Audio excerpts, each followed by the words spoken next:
you will never be able to achieve enlightenment. Enlightenment is the other round, the other opposite, the other shore of the ocean. You know, it cannot be found. Enlightenment cannot be found within, within the dualistic concept. Definitely not, because enlightenment is the non-dualistic concept. So therefore, you have a concept of a very much dualistic. For example, you say Buddha Amitabha is a super person, super human being. Buddha Shakyamuni is a super human being. Okay? Your guru, my guru, is as well, is a superman. Okay, that means you are not super, or somebody is not super at all. So therefore, you are indirectly boosting your dualistic concept. Then you are not doing Guru Yoga practice. So therefore, for example, Guru being Amitabha, okay, very good. Guru being Vajradhara, Guru being Amitabha, Guru being Avalokiteshvara, Guru being Guru Padmasambhava, Guru being Guru Akshobhi, Guru being Guru Vairocana, the Buddha Vairocana. Yes, very good, very good. This is very nice to hear that. Yes, your Guru is Vairocana, your Guru is, yes, right, very good. But then, who is Vairocana? Who is Amitabha? Who is the Buddha Shakyamuni? Who is them? Who are they, actually? Who are they? That's the question. Who are they, what are they, actually? That is the thing that you have to understand.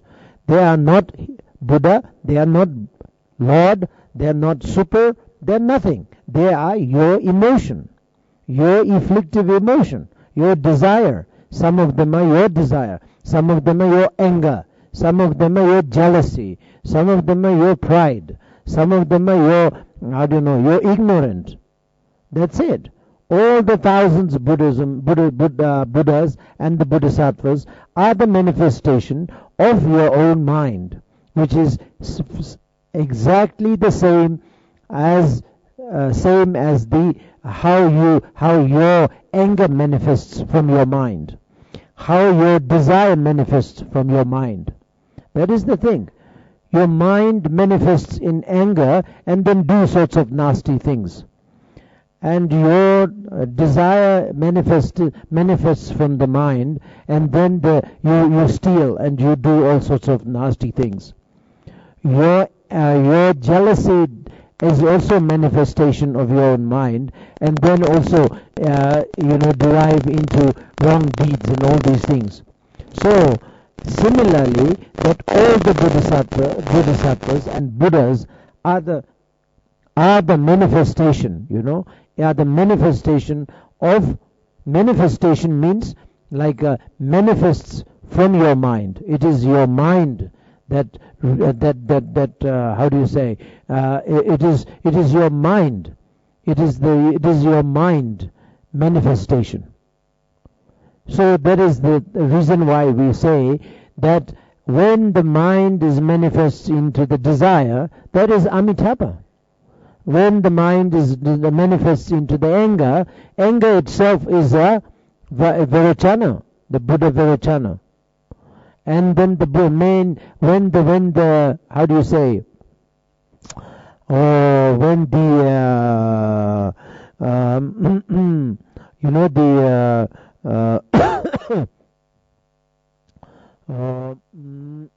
so these are the manifestation, manifestation of your own mind.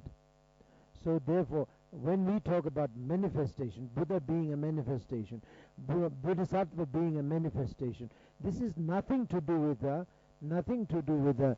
miracles or something. It is a manifestation. Why? Because it is exactly the same, functions exactly the same as the anger manifests by the mind. Desire manifests by the mind. So that is exactly what is happening, because it is a desire. So this is something you have to understand. Amitabha is nothing but desire. So Amitabha Buddha has a family, is a group. And of course Akshobhi has a group, and the Vairocana has a group.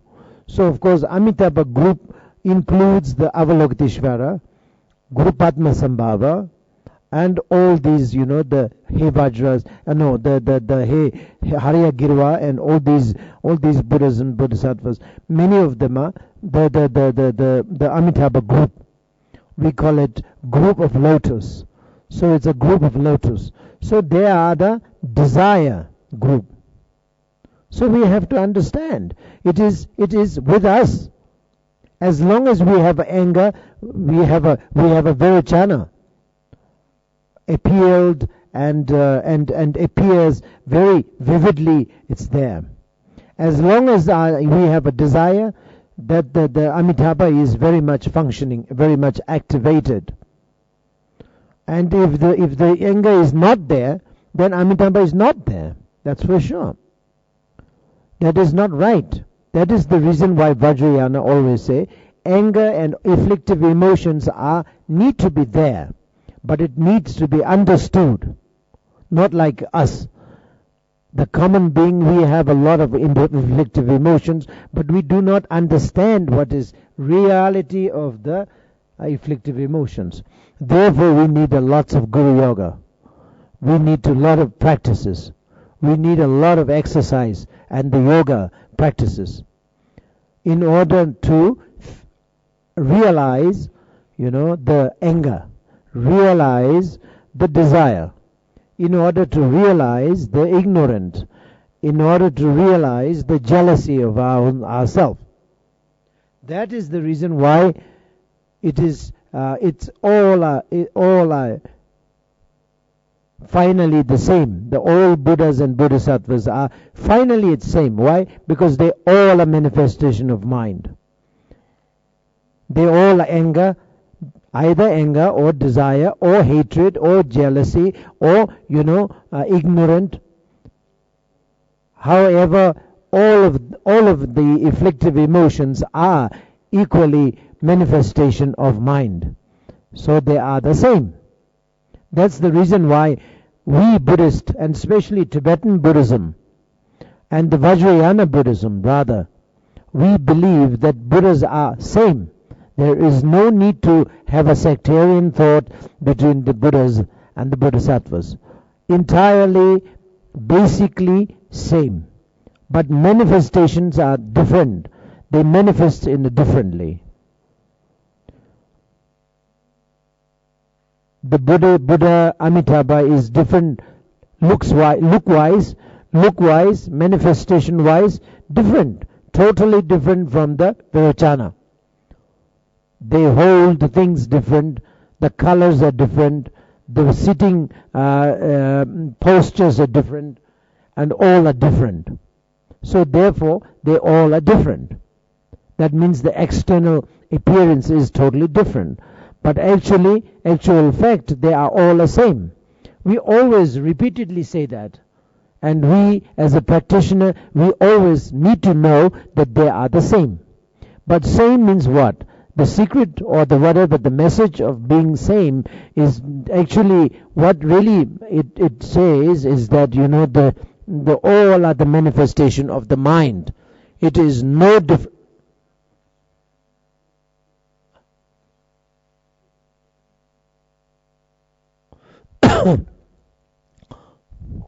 No differences. No differences, no differences. People do not understand. Even, these old practitioners, very advanced, so-called, they claim themselves very advanced practitioner. They don't understand why these Buddhas are same. They don't understand. They are always they have a misunderstanding that why they are the same. So they always misunderstand about the fact that they are same. They are always misunderstanding. Sometimes they do have a misunderstanding. Sometimes they don't understand. Anyway, they don't understand at all about the fact that they are the same. So therefore, in Guru Yoga, we always say you can choose whichever you want. There is no difference. So that is the reason why it says you can choose. Whoever you feel comfortable with, you go ahead. Because it's your anger. It's your anger. It's your desire. It's your ignorant. It's your this thing, that thing, Because final, the final destination or the main reason why we are practicing Guru Yoga, we have to understand the reality of our own emotion, so that our own afflictive emotions will not be sort of trapping us. We not be trapping us, and afflictive emotions will not be sort of like not be nasty to us. For example, not realizing, the fact that we are not realizing the afflictive emotions or the reality of the afflictive emotions, then afflictive emotions, as usually, does, that the afflictive emotions drives you crazy. And we kill each other because of our anger. We eat each other because of because of our desire. We cheat each other because of the desire or jealousy or anything. So all the afflictive emotions, creates lots of problems in this world. So therefore, now what we should do as a practitioner, now how to do and what to do, and what is really the solution.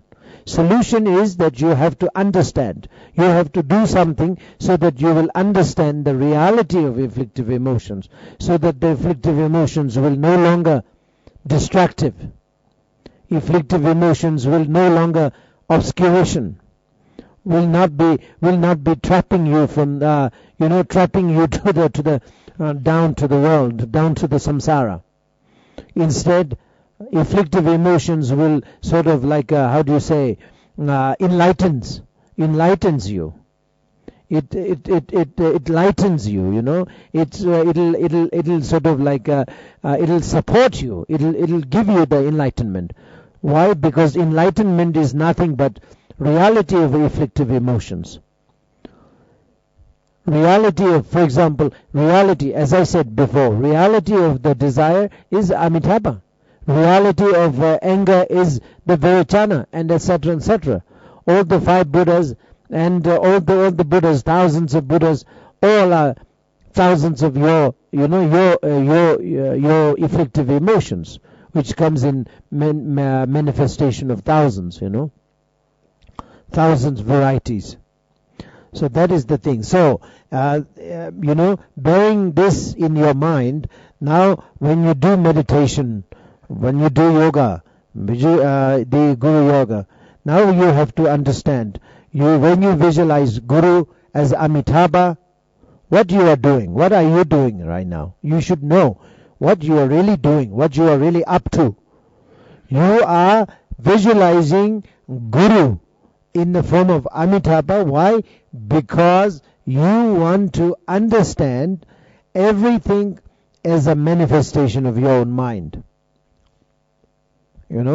And also you have to, especially you want to know the reality of your own desire. That is the reason why you are now visualizing Amitabha. So this is the reason. If this is something that you understand or aware of, then you will not have that much of risk. That much of risk. There is not much of risk to misunderstand about the Buddha. To misunderstand about the Buddha saying, Amitabha is the super, Buddha of light. They say Buddha of light. Or many lights, thousands of millions of lights radiates by the Buddha Amitabha. So therefore we say, Buddha Amitabha is the sun, such a wonderful, because this Buddha can give a special radiant light which other Buddhas may not be able to do it. It's nonsense. It's, yes, of course it's said in the sutra that, that this light, this Buddha is known as the one who has radiant light, how do you say, radiant light radiates all over the world to benefit all sentient beings or something like that. But that doesn't mean anything. It just means, it just means that the reality of the desire is the radiation, the radiant light. It has a radiant light tremendously for the sake of all sentient beings. That's all what it means. So you have to understand that. For example, when you don't realize, when you are not realize desire, the reality of desire radiates into a different varieties of wanting, needing, wanting, needing, all every hours of the day, the 24 hours, it blinks. The radiant light, radiation or radiant light is always actively activated, actively sort of functioning. So there is a radiation, So similarly, that when you realize, then radiation doesn't stop. Radiant light doesn't stop. Radiant light will continuously be there. Will continuously be there. That is the thing. So, but it will be definitely different in the sense it will radiant in a different. The radiation light will appear as a cause of the Buddha, cause of understanding, wisdom, and all these things. Because now you understood. So therefore, entire radiant light will be the wisdom. It is light. They call it light. People call it light. There's no light, but people call it light. So therefore, I don't know in English, I don't know what to say, but in Tibetan we call it we pa me. So we is a light. Pa means no measure. Me means no measure. Immeasurable light. So immeasurable light is the name of the Amitabha.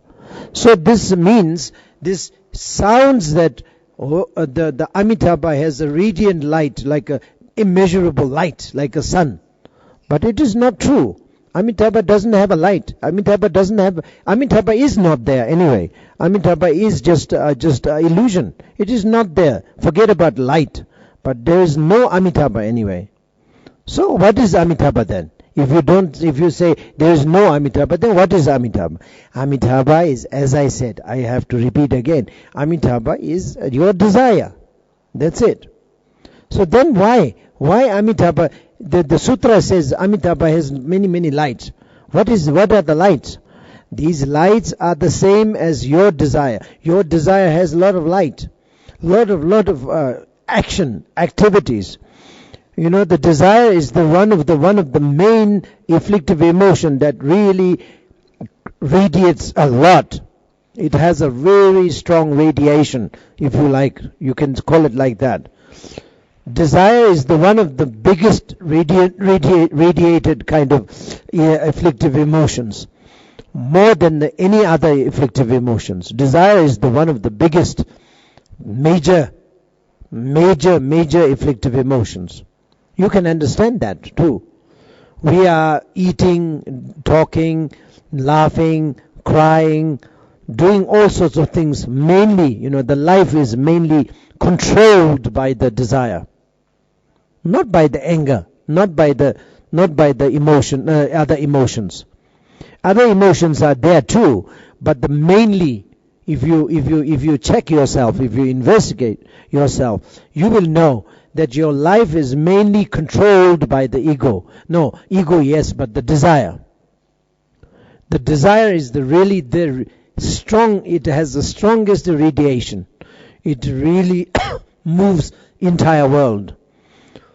The world is moving by the desire. World is manifests by the desire. Even, we come here to the retreat, also desire. Desire brought us together here. If we don't have a desire, we will not come here. We will never be here. Of course, again, there is a misunderstanding. most of the Buddhist people, desire means it's like a taboo. It's not something that you can even mention that. Desire is something dirty, something disgusting to talk about, But it's not. Actually, desire is a beautiful thing. Desire brought us here together. Desire brought us here, and desire asked me to talk. So you guys have a desire. Thanks to your desire, I have to talk. I have to give teaching. Otherwise, I will not give teaching. It is your desire that made me teaching here. So your desire is a beautiful desire. Why you cannot even speak out desire? Desire is something shy, shameful, embarrassing to talk about. Buddhist is, idiot, Buddhist always makes every people feel embarrassed to talk about anything. And then people will be so panicky even to talk about it. People will be so panicky even to think about it. So then people become like a robot. People become like a frozen. People cannot talk, people cannot think, people cannot do that, this and that. People frozen. People get freezing, frozen. So, then there's no action. Then, of course, those people who has a little bit of liberty to say, to do things, to think about, then they get scared. They get scared. Because they get scared when they see the people getting frozen. Of course they don't want to be frozen. So they run away. Because, they see the people and they say, oh, they're getting frozen. Oh, better not go there. Better not to practice. Better not to even closer to that. So there is no openness. Everything is frozen. So, that the expression of desire is not acceptable. You cannot even express. Forget about the practicing, but expressing is also prohibited. Emphasizing about the desire, expressing that, using that language is really taboo in the Buddhism. Desire is very taboo. You can't say that. It's a very embarrassing word. But actually desire is a beautiful thing. You have to understand what is the reality of the Buddha desire.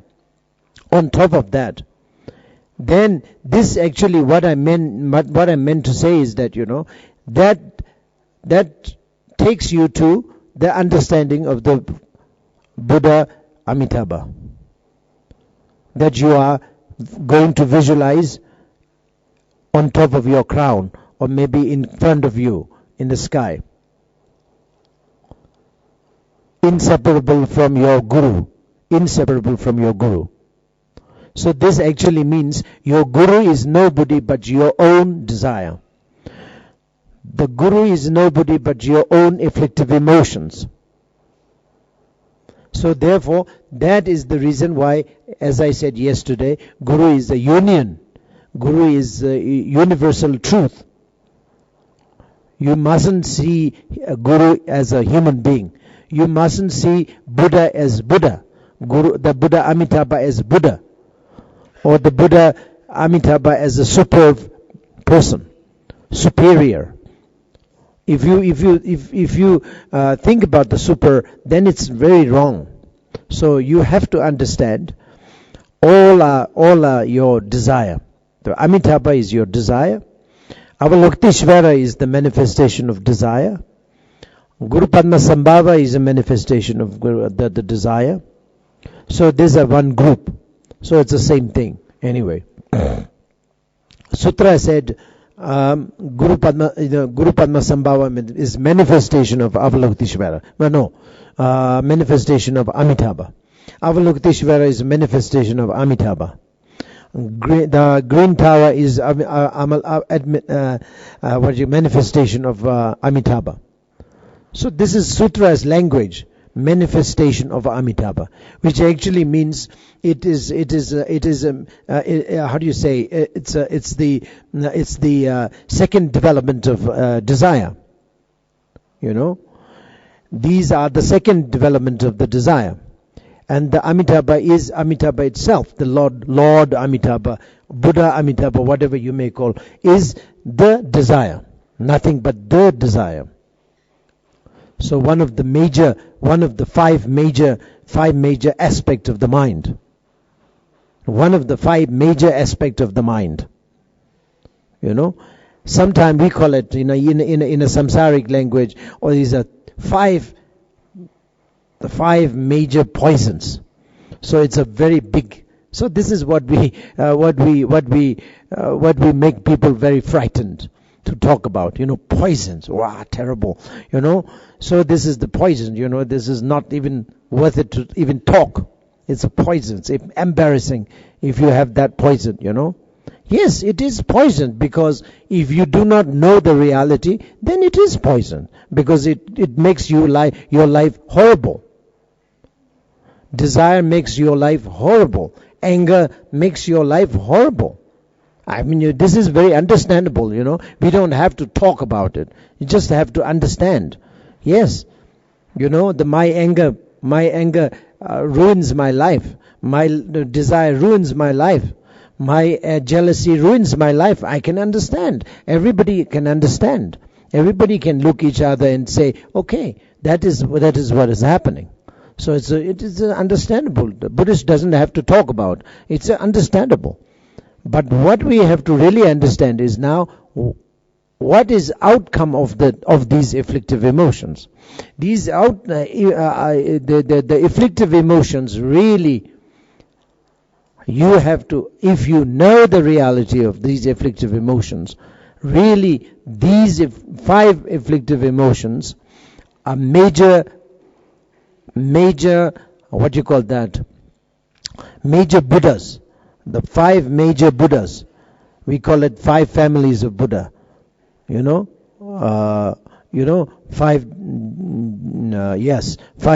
major Buddha. So five major Buddhas are the five major afflictive emotions. So this is something you have to understand. Then with that understanding, then you have to visualize Amitabha there in front of you. And when you visualize it, you have to be visualizing very clearly. Not like, just a kind of, half seeable, half not. It's like a murky kind of visualization, or dull kind of visualization. You cannot. You have to visualize very clearly. Why? Because, this clear visualization will make you more active, more activated in terms of benefiting others. When you get enlightened, you will be more activated in terms of benefiting others. If you have a murky kind of visualization and you cannot really visualize very clearly, then the activities of the benefiting others and also activities of your own practices will not grow as much as you want or as much as you're supposed to be. So therefore, visualization is very, very important from the point of view of skillful method. It is a great skillful method to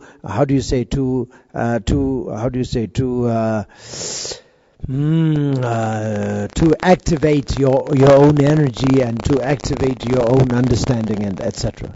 So therefore, it is very much recommended to visualize very, very, very clear.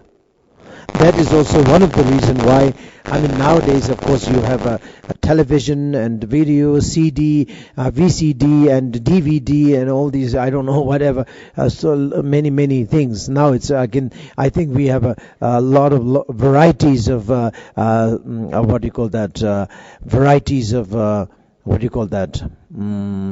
method, I would say, or skillful method, or varieties of circumstances or conditions you can use.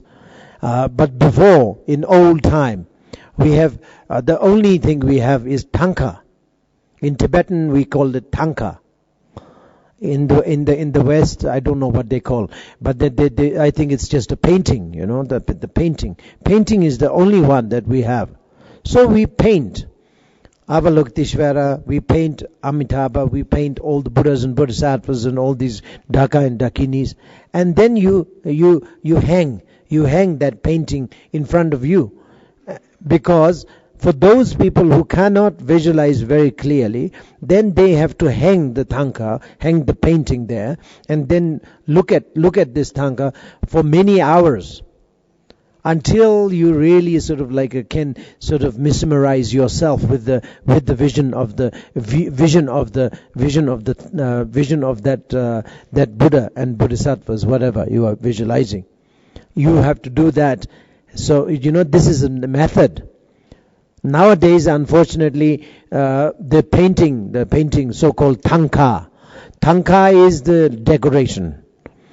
Tanka is now being used for decoration, which is very, very unfortunate, actually. It is not supposed to be used as a decoration. It is a part of the practice. It is a very, very important object of your practice. Guru Yoga. Guru Yoga practice. It is something that we have to be very, very, very strictly, very strongly devoted to. It is like an object of a devotion. It is an object of a practice. A yogi practitioner. They have to carry, sometimes this is so special, so precious, that you don't want to even show to other people. It is a secret. Especially the Vajra Yogini and Chakra Sambhava, Kala Chakra, all these tankas are not supposed to be shown to the people. It is very much like a secret. Therefore, you often see there is a two red straps in the on top of the tanka. You can see these two red strap is we call it wind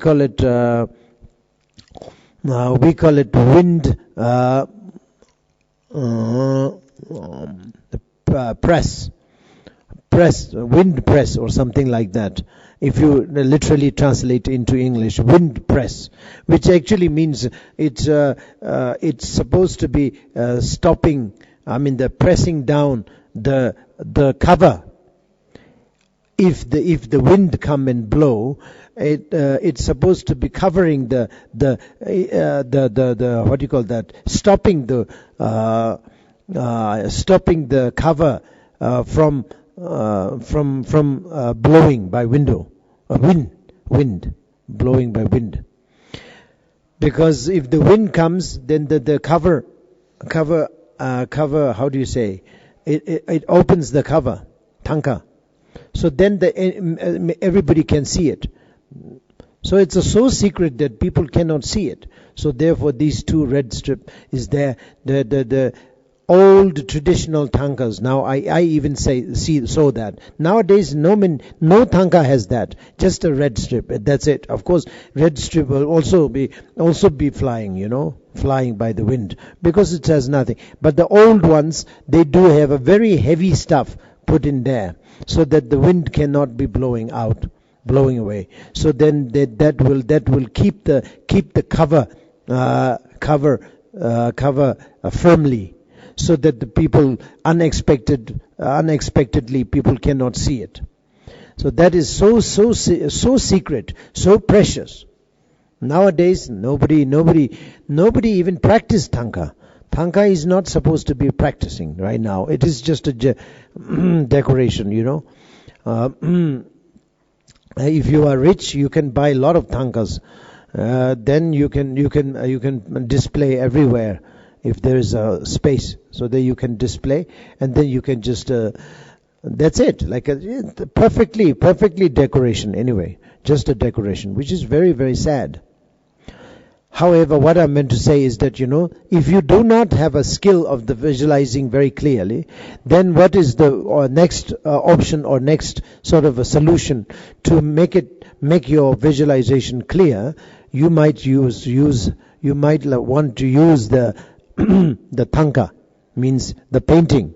Tanka is Tibetan language anyway. Sorry, the painting, painting, the beautiful painting, Not like those the paintings those are available in the shop. These are rubbish. These tankas that you can see in a shop, you can sell, you can buy. This is a rubbish. They're just for tourists, Tourists just to they now I saw a few tourists. They make trousers, They make trousers out of tanka. They make pants, trousers out of tanka. I have seen that. They make a t-shirt out of tanka. The painting. How bad the age, how dark age it is. You can understand now. They can make trousers out of tanka. It's just unbelievable, So, forget about keeping it as a Guru Yoga, main object of Guru Yoga. But they are making trousers out of tanka. It's just unbelievable, So they can sit down, they can pee in, They can sit on, they can pee in, they can do all sorts of things on that. Of course, it's because it's made into the trousers. Can you beat it? I mean, it's just unbelievable. For us, for me, is it like a taboo? I really felt like so many months I couldn't really talk about that. I couldn't. This is not something that I can't understand. But nowadays, it comes like that. So therefore, these kind of things, whatever it is available in the shop or something, this is not right. You have to really make it so nicely. The painter should be a yogi. Painter should be a practitioner who understood the reality of the desire, reality of the ignorant, reality of the anger, everything. Painter, him or herself, should be a practitioner who has an advanced meditation, advanced understanding.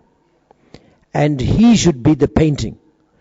And then he knows when it comes to his fingertip, then this comes in a real painting, the real practitioner practicing painting, I would say practical painting. It is the authentic way of painting tankas, making tankas. So this is something that you have to understand. You have to get that kind of tanka.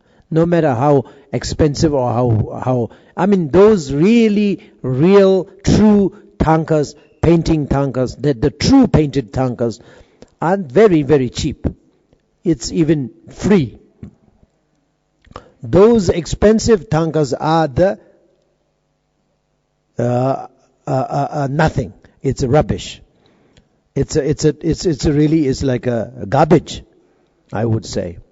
So you have to understand these things, So, however, this is not my business to talk about. Anyway, this is none of my business. But I'm just saying this because you guys are newcomer. And especially in the Tibetan Buddhism, they have tankas and this and belt and bajra, damaru, I don't know, many. Your Mahayana doesn't have. Your Mahayana has a round wooden one, tok. That's it. Very nice. Very simple. You beat that and then that's it. Or maybe at most you have a beautiful bell and then you have a beautiful drum. That's it. But we Vajrayana, we have a lot of different things, So you can get lost in nowhere. So you have to really be careful when you're interested in these sort of things. You have to know how you really have to really deal with them. And that's very important. So now, when we talk about tanka, you have to have a painted tanka, proper one, and in front of you, so that you can then watch hours and hours and hours, days and weeks and months, so that you can, if you sort of what you call that, gaze. It's not only look, but gaze. You have to gaze. You have to really be like staring at it. So then, if you do it, then until you have to do it, until you sort of get familiarized very strongly, so that you can visualize it very clearly. So this is what you have to do.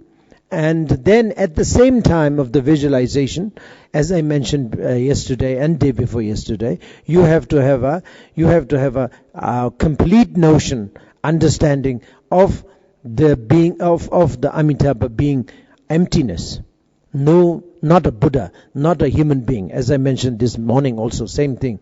You have to understand that is the great emptiness. Amitabha is a great emptiness. Amitabha is nothing but a great emptiness. Or you can say Amitabha is a desire, but the desire itself is now also emptiness. It doesn't really have, the philosophically speaking, it doesn't really have any entity of its own. That is the reason why we call it, it's a great emptiness. So as I mentioned yesterday, non-existence, yet it is exist. So therefore, it's a union between the non-existence and existence. So it's a Mahamudra. So this is what you have to understand, but at the same time you have to do a visualization very, very vivid, very clear. So these two are little difficult, difficult to work out, these two together. Visualizing very clearly, but then with the understanding of not existing as it is appears to be. It is a little bit of conflict, and also it's a bit of confusing. But that is a challenge. That has to be understood and has to be done. There is no way to skip it. If you want, even if you don't want to do that because it's so complicated, but you have to do it. There's no way to sort of excuse yourself. So that is what we call Guru Yoga practice in front of you. And now you, as a Vajra Yogini, you have to. But of course, before that, you have to get a Vajra Yogini initiation. But that, the Guru cannot give you that Vajra Yogini initiation straight away. Unless you finish the Ngondro preparation, the preliminary practices, preliminary practices need to be done at least 4 times, 5 times, and that means, you purify yourself so that you get prepared for further practices such as Vajra Yogini, such as Guru Padma Sambhava and Chakra Sambhava, Kala Chakra, and Hey Vajra, etc., etc. You have to, the prior to practice of these things, you need to really go through the preliminary practices. Development of refuge, development of bodhicitta, development of Vajrasattva, development of offering mandala, and development of Guru Yoga. So these all are very much needed to be done, not only 1 or 2 times or one or two times of 100,000. It has to be done, many times until you get the sign that you are now ready. First sign that you may be having is that you'll have a great devotion towards your guru and the practices, understanding. And then the second, of course, second is that the compassion, as I mentioned before many times. So that the devotion, compassion, wisdom, diligent, sense of diligent, and all these things will come. So then this is a good sign, and then you will get the initiation of Avalokiteshvara. That is also one of the reasons this retreat, I have to say sorry, but I refuse to give initiation of Sangit Seva. Why? Because I think you guys need to do at least one row. Otherwise, there's no point to get the Sangit Seva practice initiation, because that and no point, and also it's just like a breaking the regulation, regulation is not there as such. So therefore it is. So therefore I said.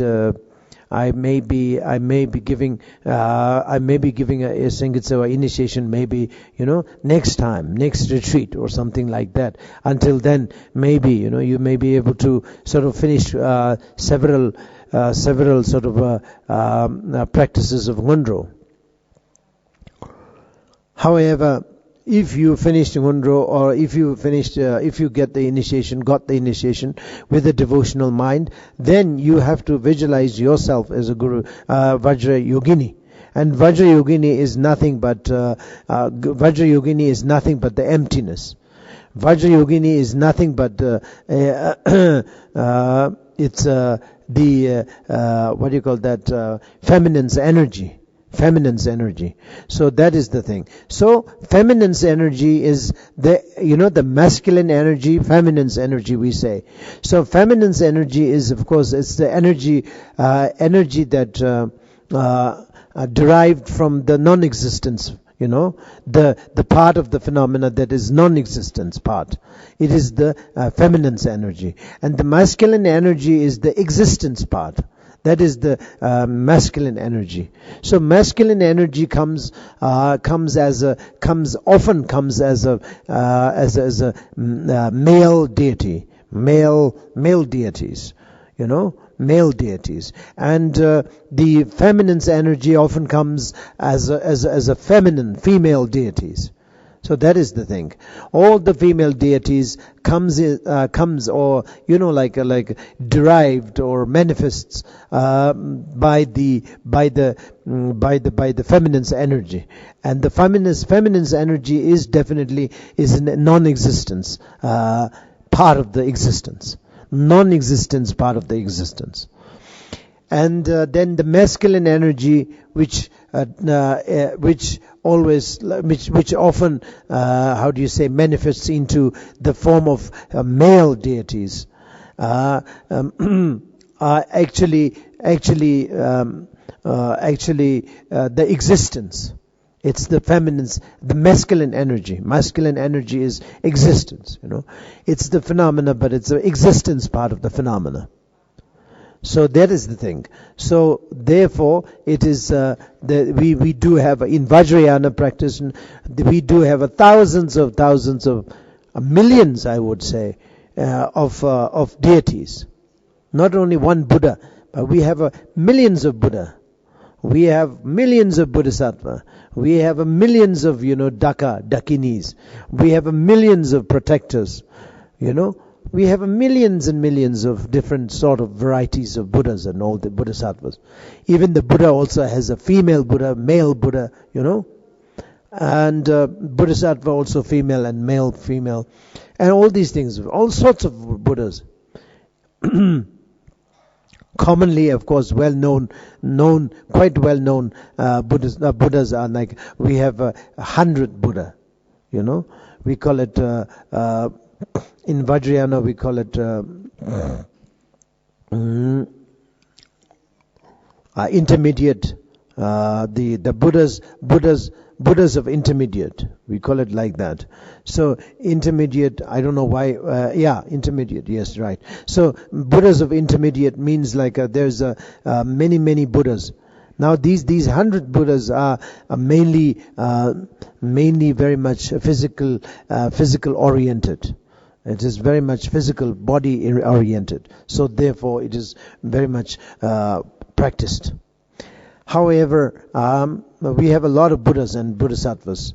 Mahayana or the Sutrayana, we don't talk very much about that many Buddha.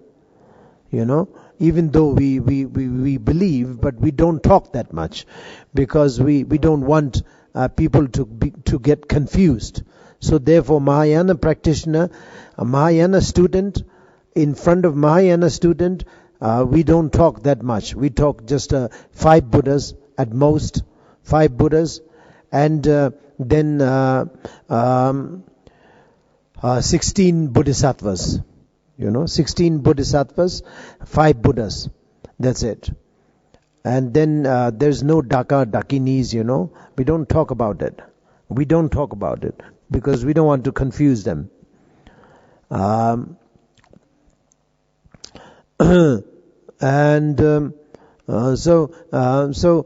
therefore now Vajrayogini as a female Buddha, and it represents, you have to understand what is Buddha's, the Vajrayogini. Vajrayogini is nothing but, it is an emptiness, the non-existence part of the phenomena. Okay? And but then again, you have to visualize very clearly. So if you do not know how to visualize clearly, again, you have to go to Thangka, the painting. The proper, nice, genuine, authentic painting.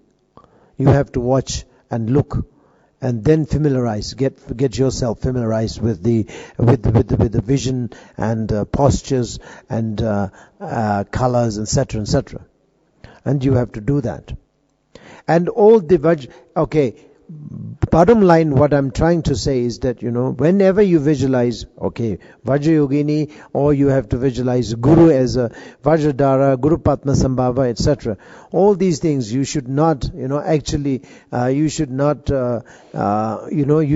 not think of any of the visualization made out of wood, gold, copper, and that sort of things. You should not. You should not have any idea of these nonsense. We have a thorough understanding that the Guru Vajradhara, Guru Padmasambhava, Guru Amitabha, whatever, and also yourself as a maybe Vajrayogini, all of them are nothing but the reality, not the things, but the reality. So that is the thing. Everything has a appearance and the reality. That is the two things. For example, my finger this finger is a finger. It is the appearance. Appears as a finger, but it is not. Actually, the reality is the emptiness. Emptiness of itself is the reality of the finger. And the finger itself, the finger, the finger itself, the appearance, is really the appearance. It is the, what we call the external phenomena. Externally, this is a finger, but innerly, this is not. This is emptiness. Emptiness of its own entity is definitely the reality. The reality of the finger. So now, it's the same thing, Vajrayogini is definitely a Vajrayogini in the form. But actual reality of the Vajrayogini is the emptiness of itself. So the emptiness of itself, or the emptiness of Vajrayogini is itself is of course the what we call the reality. So you have to understand that in order you not to be caught up with that, in order you not to be sort of like trapped by the Vajrayogini, if you like. Many of the practitioners nowadays are trapped by the Vajrayogini, trapped by the Guru Padmasambhava, trapped by the Amitabha, trapped by the the Chakra Sambhava, Kala Chakra, and trapped by the how do you say, Guru also, trapped by the Guru, Then your life become horrible. You don't know how to relax yourself. You don't know how to sort of like open yourself. Instead, you will be like caught up with that. You will be like you will be very much like what do you say, phonetically attached to that. And so you wouldn't be able to open yourself to any other things, any other qualities of any sorts. So therefore you'll be like, then you'll be burying yourself underneath of layers and layers of ignorance and layers of excuses, So then, you will never be out anyway. So that is the worse than the samsara, I would say. Samsara, there's a hope that you can get out. And this kind of, digging yourself under the layers of religious things, under the layers of religious misunderstanding, very difficult to get out, because it is much worse than getting down and digging yourself into samsara. Samsara is, yes, very, very difficult, but there is a great hope, because it's just you are buried by the samsara, but there is a nirvana will come, and the fresh method will come, and hopefully that you'll wake up just because of the fresh skillful method, fresh antidotes comes, and you will be like instantly sort of wake up. But when you caught up with the religious thing, like caught up with the guru phonetically, caught up with the Dhaka phonetically, Buddha phonetically, religious phonetically, then this kind of fanaticism really buries you down forever, because there is no other method to come. Any other method comes to help you, you will never accept it, because you are already sort of blocked by that, and you have already heard thousands of times of the Tibetan, the Buddhist way of waking you up, and then this arrogant is there. You cannot really sort of rearrange your setting. So it's a very difficult. So the Gampopa said it very very nicely. He said, the the person. He said the person. One cannot 100% sure that the Dharma practice will liberate from samsara to nirvana. Certain type of Dharma practice will even do the opposite, will lead you to the samsara, to dig down very much down into the hole of samsara. So this is what he said. Actually, Dharma practice supposed to be enlightening you, supposed to be giving you nirvana and good enlightenment. But it is not necessarily that way. Some certain Dharma practice also will do the opposite way. So this means, of course, if you do caught up with the fanatic idea, you will never be able to sort of get out of it. Very difficult, Sakya Pandit, Sakya Pandita said also, many of the Mahamudra practitioners go nowhere but go to the next life, go to the animal realm. That is the thing. Because what he meant to say is that, if you do not know how and what is your practice, then it may lead you to animal realm, which actually means, of course, you will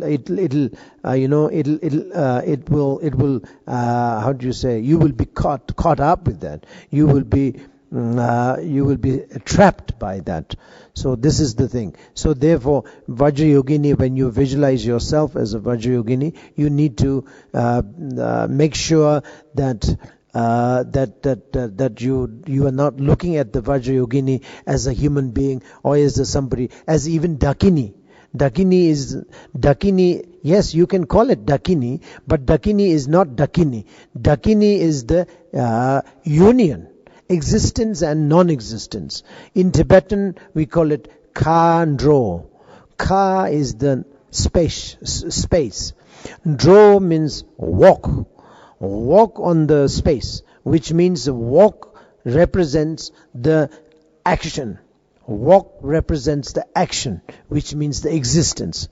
Ka, space. Space represents emptiness. So, walking on emptiness. What does that mean? Doesn't mean anything if you don't know the meaning. It doesn't mean anything, walking on the space. It doesn't mean anything. I mean, to me, it doesn't make any sense if you do not know what is really the message out of it. Walking on the space doesn't mean anything, Dakini means walking on the space. What does that mean? This means union. Space represents the emptiness. Walk, the fact that you're walking, walk itself. Walk represents the existence or action or act. So, when it comes to the act of benefiting others, that is the existence. Love, compassion and etc. But then, the activities are there, yet it is fully empty, fully non-existent, fully, entirely non-existent. So, non-existence, non-existence with the existence. So it's a union. Dakini is nothing but union. Khandro is nothing but union. That is the thing. But again, we people don't know about that. So now, especially in the newcomer society, Americans and Westerns and Eastern, I don't know where, everywhere, Khandro and Dakinis, are beautiful. I mean, they're considered to be a beautiful woman. Beautiful in the sense, not quality, but look-wise. Very, very nice. Very beautiful one. Young, attractive, and etc. Then it's a Dakini. Yes, she must be a Dakini because she looks so beautiful. That's it. And this is a completely misunderstanding. Completely misleading. So the Dakini is nothing but, it's a union. So Vajrayogini is nothing but a union. And especially the Vajrayogini is not only union, but it has more into the emptiness, existence, emptiness part of the existence. So now, when you practice, you have to recite either Hong Urgen Yukin Nubjansam, Pema Keser Dombola, Yazen Chok and Ngutubni, Peman Jone Shesuta, Kordo Kando Mambe Kor, Kegi Jesuda to Chinjil to Shes Gurupema Siddhi Hong, or maybe Om Ah Hong, Bajara Guru Padma Siddhi Hong, Om Ah Hong, Bajara Guru Padma Tunting Sal, Benzer Samayanza Sarwa Siddhi Pala Hong Ah, Shima Harinesa Ratsari, Atsita, Shing Shing Zanza. Guru Khandu Soje, Daja may be Punam Lila Kui Chinjil, Ngala Sungi Chinjil, Yilatuki Chinjil, Onjikur, Juji Tawar Chinjil, Lamshin Jomar Chinjil, Kuji Topper Chinjil, Oma Humbenzan, Guru Pema Deva Dakini, Kaya Abikenza, Waka Abikenza, Atsita Abikenza, Hung, Sarwa Abikenza, Shi. So these are the practices, that ritual practices you may do. So you have to, while you are doing that, the main thing you have to recite is, of course, not all, but just to recite either the 7-line prayer or Om Ahum Bajra Guru Padma Siddhi Hong. That's all. And while you are doing that, you should be visualizing radiant light coming out of your heart. Radiant light coming out of your heart and reaching to your Guru, Amitabha. Or Guru Padma Sambhava, whatever you visualized in. So this is the thing that you have to do. And the radiant light you are sending from your heart is apparently, appearance-wise, it is a radiant light, but it is actually it is your devotion. It is your, devotion. It is your appreciation, understanding. Comprehensive. It is like a comprehension of your the quality of the Guru. It is the understanding of your quality of your Guru and all these things. So that is devotion anyway. We call it devotional light. So devotional light has to be sent from your heart to Guru. And sometime, if you can, if you are sort of like familiar with these sort of visualization, then of course you can even visualize that these devotional lights has many offerings, many different varieties of offerings. And when it comes to offering, you have to know what is really the offering means also.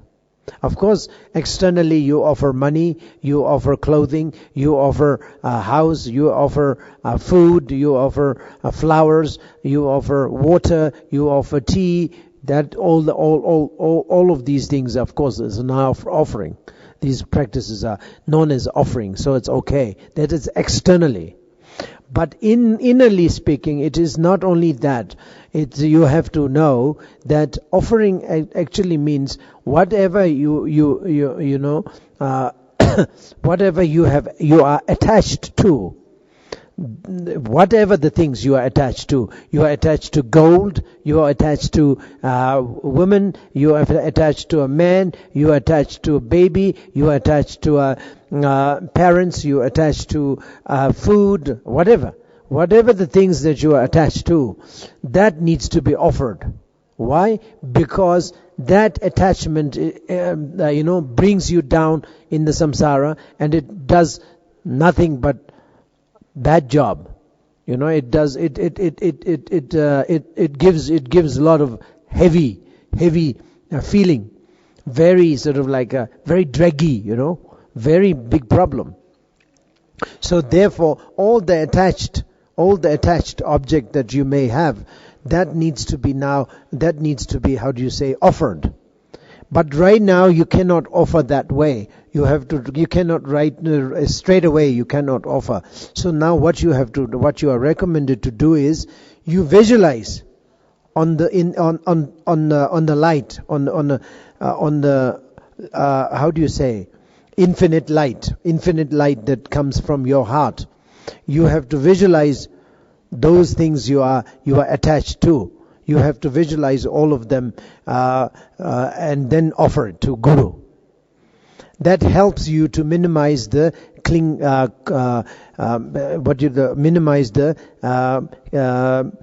minimize the clinging attitude, graspy attitude, attachment to the things that gives you a lot of problems. Anyway, the belongings, anything that it gives you the things that are very big problems. Anyway, the life is very heavy because you have that much of graspy attitude towards the things. So this is the reason why we feel very heavy. And I don't really have to talk about that. That is very much the common experience anyway. So you understand, the more you attach to, the more the pain will appear. The pain will be more sort of severe. If you are not attached to that much, then the things will be much more, much lighter. Much lighter. So that means what I'm saying is that, the attachment, what is whatever you are attached to is really makes your life very difficult. Therefore you have to offer that.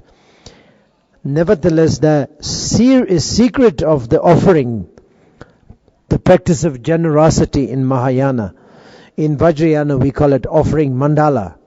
The secret of the offering mandala is, of course, what you may call the how do you say, to get rid of the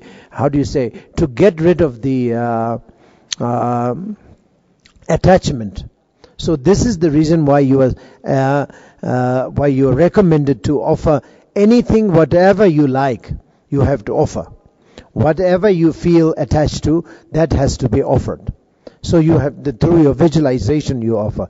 If you are attached to the fact that in any way you are attached to say flour, you offer flour. You attach to the money, you offer money. You attach to a human being, you offer you attach to an animal, you offer that. You visualize that. So this is the way you have to do it. You have to do it like that practically. So that will help you to sort of generate the energy and also strength. So this is what we are doing in the Guru Yoga also, that you have to offer the things to the Guru, and along with the radiant light. So this is time to time you have to do it, and the radiant light overall, it's a devotional light. And then sometime the light comes out of the Guru's heart and comes back to you through your maybe a forehead sometime to your heart, Anyway, it goes into your body system, penetrates into your mind and speech. All your body, speech and mind will be blessed. And this has to be done as a radiating radiant light of blessing. Blessing in the sense it's a wisdom. It's a wisdom, because as I said before, Amitabha, for instance, it's nothing but discriminating wisdom. That is the reality state of your desire. So, for instance, if you have if you have Guru visualized in Amitabha, then Amitabha needs to be visualized, and Amitabha needs to be sending the blessings of the discriminating wisdom. So we are ignorant, so we have no discriminating wisdom. So therefore, the light comes as a discriminating wisdom, so that the wisdom will help us to have a wisdom, more wisdom. So that is the blessing. So blessing comes to body and dissolves into body, speech and mind. So this is what we have to understand, and we have to focus on. So this is overall what is the secret of the Guru Yoga ritual practices, is that sending devotional lights up, receiving the blessing and the wisdom lights down into your body system and speech system and mental system. So that is the secret, and that is the practice of the Guru Yoga practice. Anyway, there is no other than that. So this is the thing that you have to do, and then you have to do it time to time, so that you'll get used to it. That's all. After all, I mean, the Guru Yoga is Guru Yoga, and all these ritual practices are nothing but to familiarize yourself with the practices of a reality state of the mind. That is the thing. You have to familiarize with yourself. Yourself is to be familiarized. As it is right now, we are very familiarized with the mundane things. You can go in the kitchen, set up the fire on, and put the pot on, pour the water in, and then of course you put the tea and cut the vegetables and all these things. You are very familiar with that, doing all sorts of things.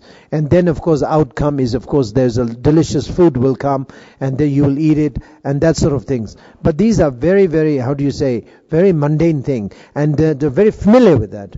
So now, divine-wise, you have to also be very familiar with that. So now what you have to do is you have to be very familiar with the divine things, like a sending or offering your devotional state of mind, and then receiving the blessings, discriminating wisdom from the discriminating wisdom, like Amitabha, and that sort of things, divine. It's not easy right now. Why? Because we are not used to it. So therefore, we have to do it again and again and again to familiarize to yourself with the divine things. So once you do that, then once you manage to do that, then you get promoted. You promote yourself into then better state of the bhumis. Bhumi, there are bhumi, first bhumi, second bhumi, third bhumi, until 10th bhumi. Until the enlightenment, we have a lot of bhumis. So you have to understand all these things one after the other. Bhumi is nothing but this just a process of development. One has to be developed one after the other. You have a lot of different varieties of development and levels of development. So all the development needs to be done one after the other. It's a very important. So Guru Yoga is one of them, one of the developments. So that has to be used to. Has to get a sort of you have to feel, you have to get familiarized. So that is the main thing I'm talking about. And not only I'm talking about, but it's a main secret thing of the Vajrayana practice. All Vajrayana practice, including Guru Yoga, all are exercise. All are nothing but exercise to make yourself familiarized with the exact, actually, actual reality of one's own state of the mind. That's all. So one's own state of the mind is either desire, anger, jealousy, and pride, and ignorant. 5 of them is very much the manifestation. So you have to understand that. Therefore, to have to understand, in order you to be understanding, in order to make yourself understanding all these things, you have to be familiar with these reality of these 5 defilements, these five defilements, and these 5 afflictive emotions. Therefore, Amitabha is there to be practiced. The Vajrayana is there to be practiced, and that all the Buddhas are there to be practiced. That is the reason. Otherwise, why the Buddhas need to be practiced? There's no need to be practiced. If the Buddha is separated somewhere there, and we are separated somewhere here, and then why do we need to practice? What's the point of practicing Buddhas? There's no point. Even if the Buddha can give a little bit of blessing, so what?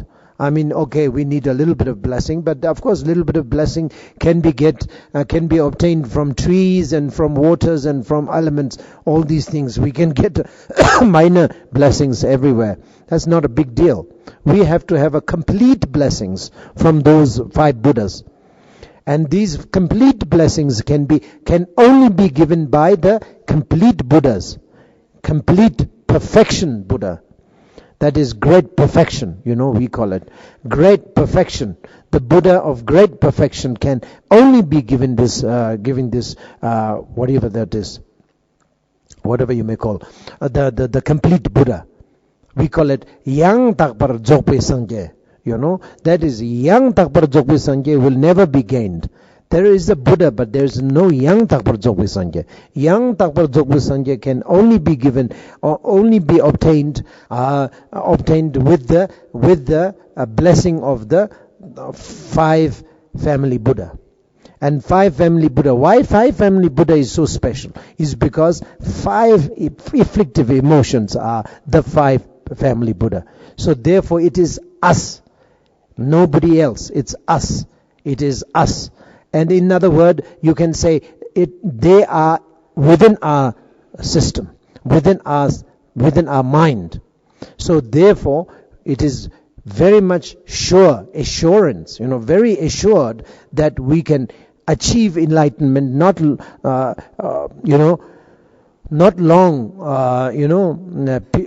within a short period, and even within one life, within one day. You can get enlightened because it is within ourselves.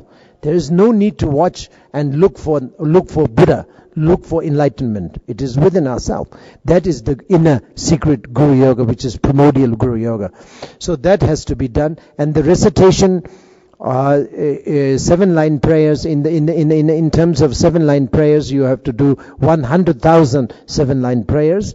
And then once you finish that, then you have to do like a number. I'm talking about numbers of the mantras. Om Ahom Vajra Guru Padma Siddhi Hong, 10 millions of the Om Ahom Vajra Guru Padma Siddhi Hong. That is like 10 million, 10 millions. And this is the least number. The smallest number that you can do that. It is a very smallest, that is almost nothing. You have to do 100 times more than that. But this is just a starting. 10 million Om Ahom Vajra Guru Padma Siddhi Hong as a starting part of the Guru Yoga, which is nothing but just a starting. Not yet started even, but it's just like a, just born baby, And so this is the thing. So you have to do that. Then after that, then you can tell yourself, you say you finish one set of Guru Yoga. But that doesn't mean that you finish your Guru Yoga. Your finishing Guru Yoga is, of course, very much depends on your understanding. Understanding needs to be accomplished. Understanding about the union, understanding about the Mahamudra, compassion, and existence and non-existence, etc., and great compassion. Actually, as I mentioned the other day, the great compassion, achievement of great compassion is definitely the achievement, and it is very much the sign of the accomplishment. So that's all I want to say. Thank you very much. So that's the end of the teaching of the Guru Yoga. So then after that, as scheduled over here, that today has a mandala offering. That's the reason the all the all of them are here to sort of support the mandala offering. Gudin tangragi yondo mendem bewara jo benzer number daba wanzen tigis o benzer ke a hon chi jari koyo usu hori gelbori ra shalu kabolo jam nu bala chun chadami shardu luta lupa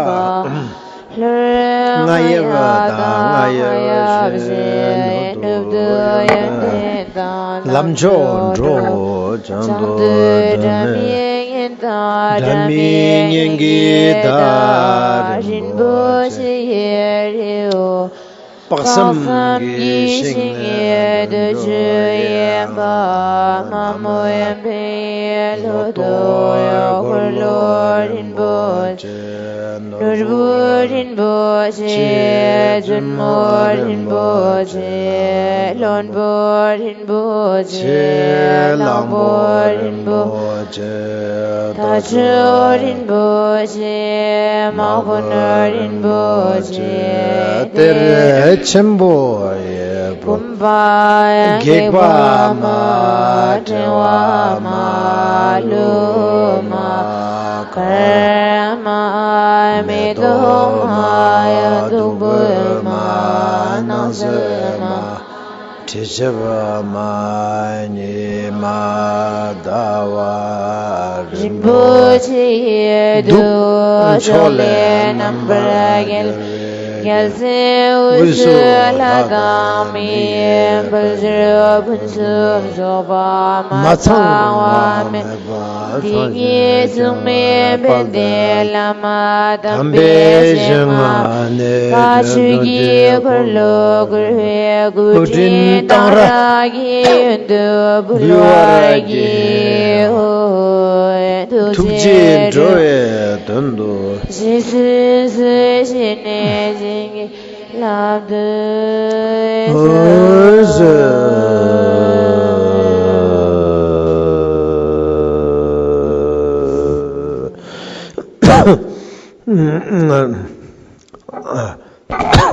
I've forgotten. The refuge.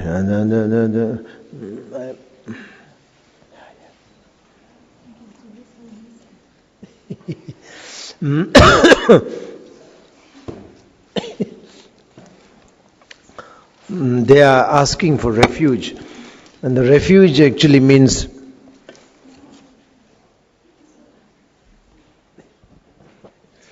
refuge actually means nothing but you want to be a good human being. In order to make a good human being, you need to take a refuge.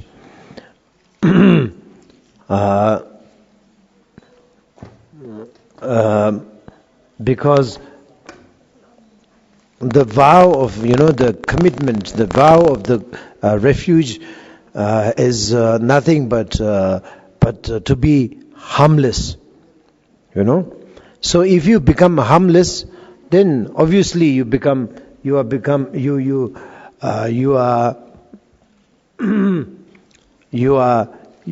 are changing yourself into harmless people, harmless person, good person.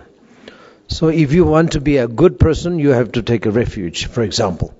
Especially good Buddhist. then that's it.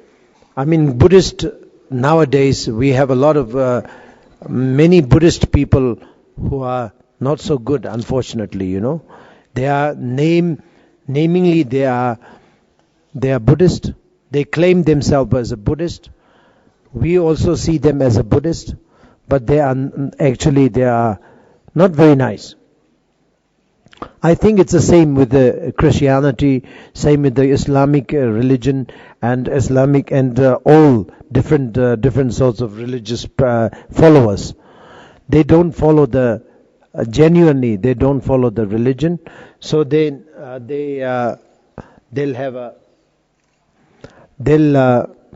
so then they take religion as a very fanatic kind of fanatic way of transforming themselves. So then they become worse. They become worse.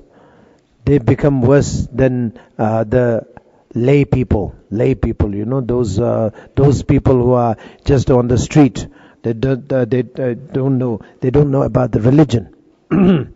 So religious people are supposed to be better than the other lay people, but it happens the other way around. Now the religious people tend to be like worse than the other people who has nothing to do with any religion. So that's similarly in Buddhism also. We have many Buddhist people there. Those are not so good people. So we have to be good Buddhist. So in order to transform ourselves into good Buddhist, we have to have a vow of the refuge vow. So that's very important. If you have a refuge vow, that is very, very important, and it's the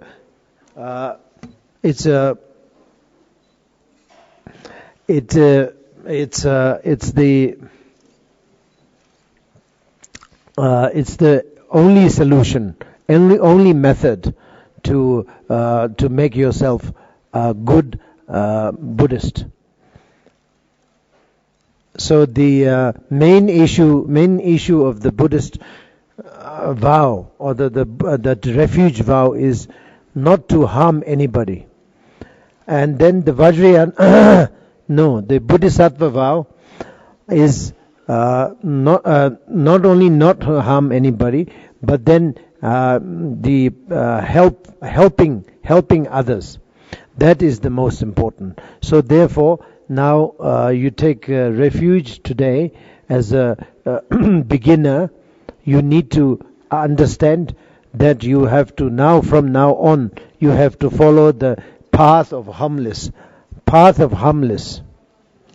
You need to follow the path of harmless, and you need to follow the path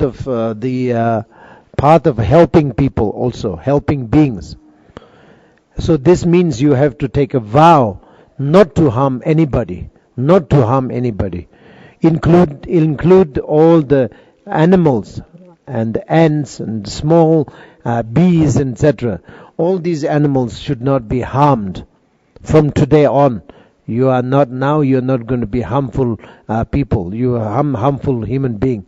So you are going to be, from now on, you are committed not to harm anybody. Okay? So now you repeat after me. Tsumba Gonsu Sol. Da Ming. Repeat by your name. She Jiwa.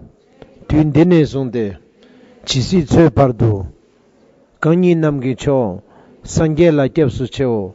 Daja Dang Telwa. Namgi Cho. Cho La Kepsu Cheo. Cho Namgi Cho. Gendun La Kepsu Cheo. Da Chisi Tsue Par. Genyin Du. Tsumbe Zondu Sol. Tsumba Gonsu Sol. Da Ming. She Jiwa.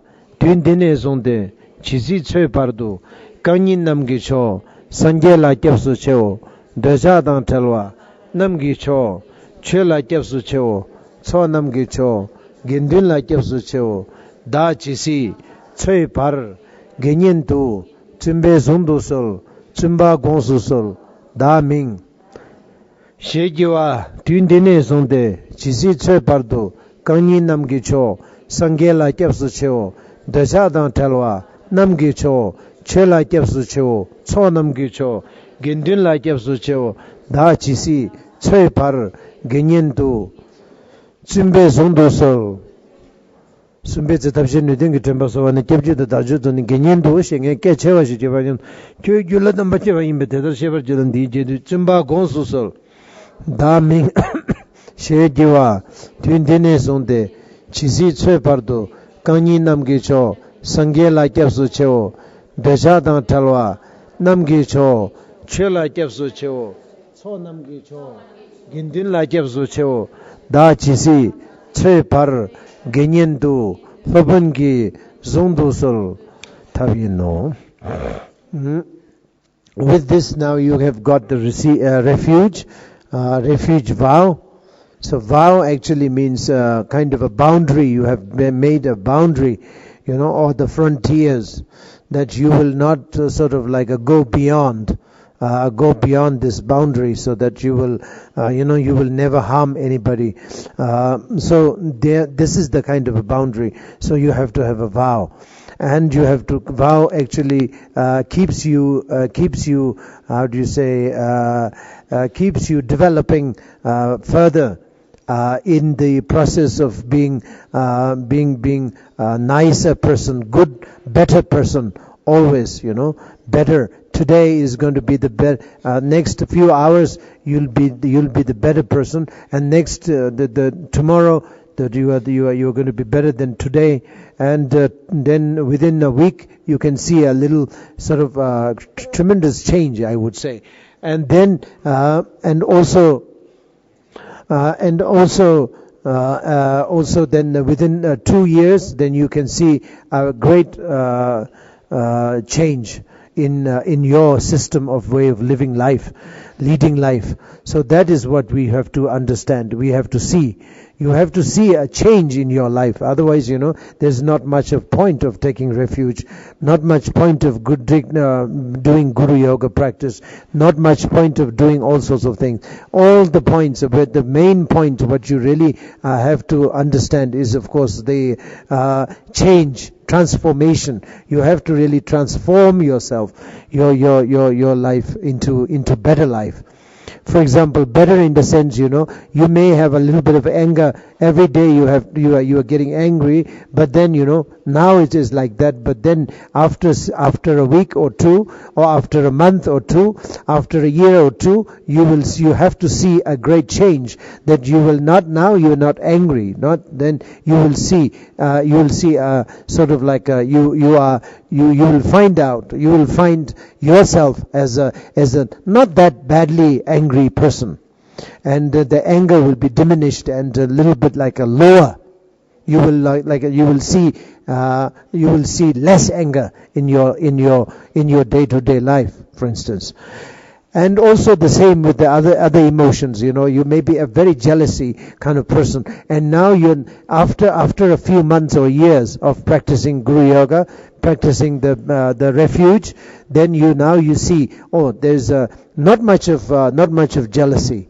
Because of understanding, the jealousy goes disappeared, or jealousy goes down, goes sort of like minimized and decreased. So therefore, then one day you will find, I don't have that much of jealousy. Kind of, couple of years ago, I used to have a very strong jealousy, but now I don't have that much. That means I can see that much of change in my life. That must be my result of my practice, my Guru Yoga, my refuge. So this is a very great thing that you have to see that, and it has to be seen that.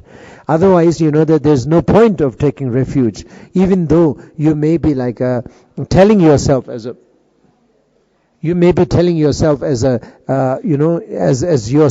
Buddhist ever since today.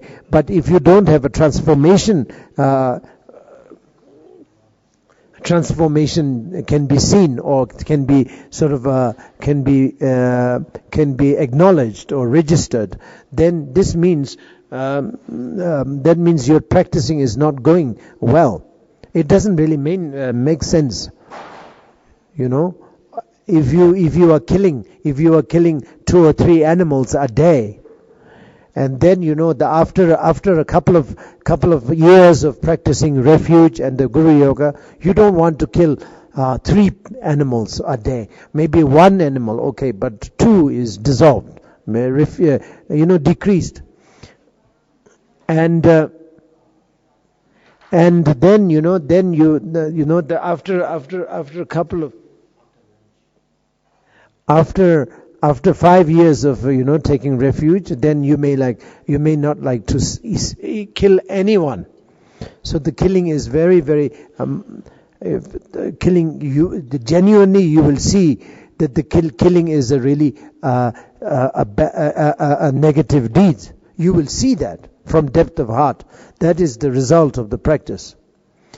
Same with the telling lies, cheating people, and doing all sorts of different negative deeds. You will feel automatically, genuinely, you will see from the mind, from depth of mind, saying that this is nonsense, this is negative, I shouldn't do that, I don't like to do it. So you will be telling yourself. Whereas right now, you will be doing it because you don't understand deeply. So now, through development of understanding about about all these relativity, relativity means the karma, how karma moves. Then you will genuinely be avoiding bad deeds, telling lies, killing, eating meat, drinking alcohol, cheating people. All these things will be like genuinely avoided. Until then, even if you avoid it, somebody must have told you, and somebody forced you to do that, and by force you are avoiding it. But by force, it doesn't work that well. You shouldn't be forced. Genuinely you should avoid eating meat. Genuinely, authentically, you should avoid drinking alcohol. All these things, and cheating people, and killing animals, and all these things. You have to you'll be developed in a way that you don't like all these things. So this is genuine development. What we say, genuine development, genuine transformation. So genuine transformation can only be achieved through the genuine practice of refuge. That is really the meaning of the refuge, the reason of the refuge, the object of refuge. So refuge is really kind of a means to make yourself a good person, good being, beautiful person. So that is the thing. So you have to understand, and that is what I would recommend, and I would request you to develop and within yourself. And I don't think it will take that long also to accomplish that. Timge sutim jemejin sutim nambarata. Shinzo sho Gyawa kungi jesu de zambo cheba yonsu Sutim cheba timi onda ba daktu manya gyun me jet baraju Shanchu simcho rimboche ma kegyuru jik Gyawa nyamba medba yang wong ne gong pelwaraju Gyawara tambe chela nende dundu dundu zalama Kondo pere da jejo Nji den lo wa zo na Norbi cho Sambi re wa tam je Gongzi ba ya tsung me la ma shu sum idam la tam jingya chue so nam dirshi bunzo nam joble tu pe ju gya cha ti san do zi ro gya pa mo le ka gya ba du zi charminen chu do tu ba ge ge ho ju zi sa cho du di ta be de yo mara na de nga gi bo yang ga ki chi chi dang me gam je za me du ji bu je ge to be ge le je gu je na we se be dong ye la mi gu ning je ga wa cha be ro song je yi xie de long zhi gi shi jia shi jie nya ba ni de shi zhe qian da da de xin zang mi shi na zu yu yi xie zha ba mi ba xia rui xi ru yi chu dian ba gui yi shu rin qian nam la shi ba bu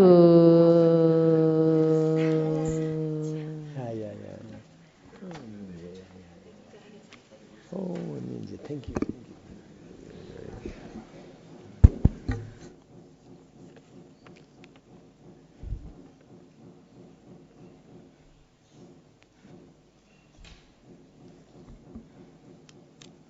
A Di Đà Phật. Xin mời các Phật tử ở Việt Nam, mời quý vị quỳ hết lên để chúng ta đọc bài thắc bạch cảm tạ. Yes, excuse me, on our Dhamma brother and sister. Now we have a few words to thanks to His Holiness and His Eminence and Honor Rinpoches and nuns. So please raise your hand with palm and we do homage to His Holiness and His Eminence Kamchul Rinpoche. Namo Guru. We are your students who are very lucky to be here. We would like to do homage to Guru Avalokitesvara, the most omniscient, His Holiness, the 12th Yawang Rupa. We would like to prostrate with our heads at your lotus feet, His Eminence Kapche Kamchul Rinpoche, our respected Rinpoches and Rupa Masters. Our Guru, would you be compassionate to let us to express our feeling now? It is really lucky for us to have an opportunity to be human beings, and it is really rare chance we have a condition to take refuge to triple germs, and especially to meet you, our Guru, Avalokitesvara manifestation in this mundane world, in the degenerated age of Dharma, with the unlimited ignorance beings have to be trained like us. Among millions of Buddhist people, we are very lucky to take refuge to Buddha, Dhamma and Sangha. We are here more lucky than them because His Holiness and His Eminence spare your spirit's time to give supreme teachings for us during a week. Through your teachings, we are open our mind to deep understand that the meaning of the Guru. We partly understand your wishes and your unlimited compassion to us. You work very hard without taking rest to give us teachings and trainings as a mom to her babies. Our Guru, no words to express how your loving kindness and compassion for us. We feel very painful in our heart whenever you got caught while you are enthroned to give teachings and lead the pujas. As well as whenever you walk, you carry millions of our backup mass on your back and your shoulder. Every your step, you don't take care of your health, just take care for ourselves. Due to our ignorance of dual concepts, we cannot see and understand Guru's heart wishes. We just live for ourselves, with the search for our selfish benefit. But we don't know that Guru, as our dad, is steering for his children exalted in samsara.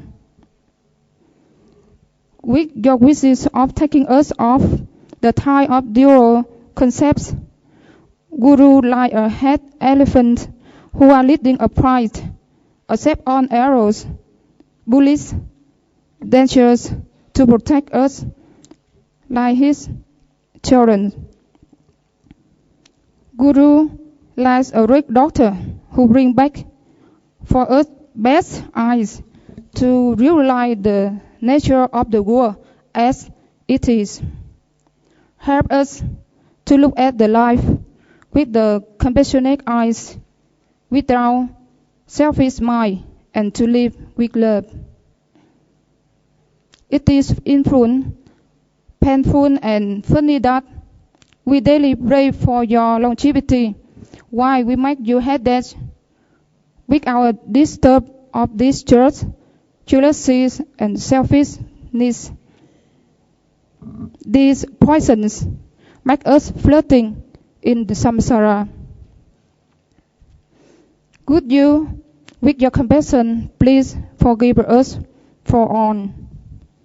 Please pray for our bad habit never come back again.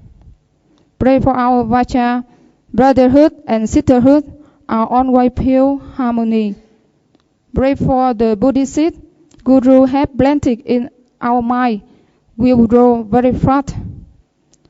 Pray for your compassion will turn into our hearts. Pray for Rupa lineage will shine like a sunlight everywhere. Pray for all of your right conduct will be fulfilled without obstacles. Our Guru, please remain your life for a long time with us. We promise try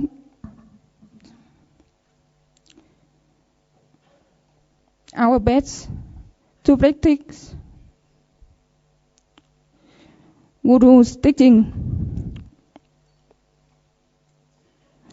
We know this is the only way to make you happy.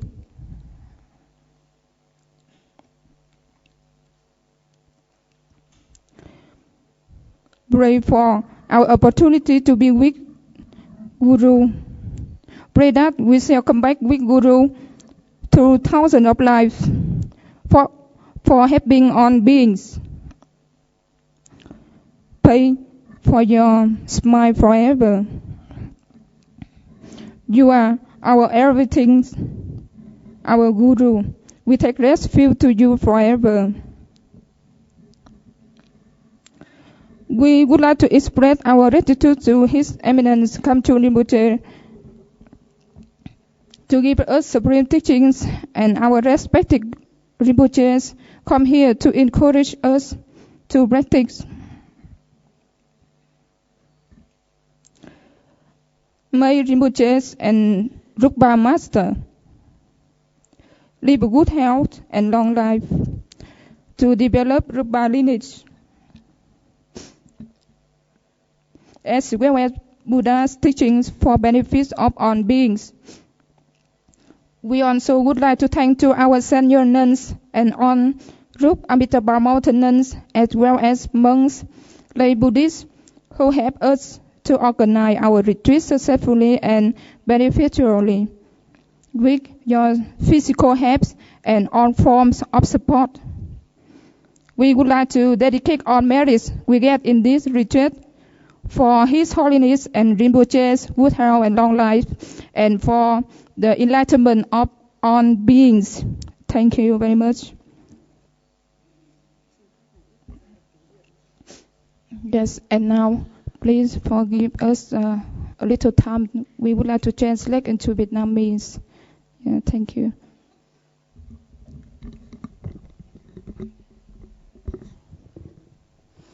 Nam mô Đại bi Quán Thế Âm Bồ Tát. Kính lạy Đức Pháp Vương muôn vàn tôn quý. Kính lạy Đức Nhiếp Chính Vương, toàn thể Phật tử Việt Nam chúng con từ đất nước Việt Nam xa xôi, hôm nay xin quỳ dưới gót chân sen của quý ngài, kính dâng lời tác bạch tri ân. Kính lạy Đức Pháp Vương muôn vàn tôn quý.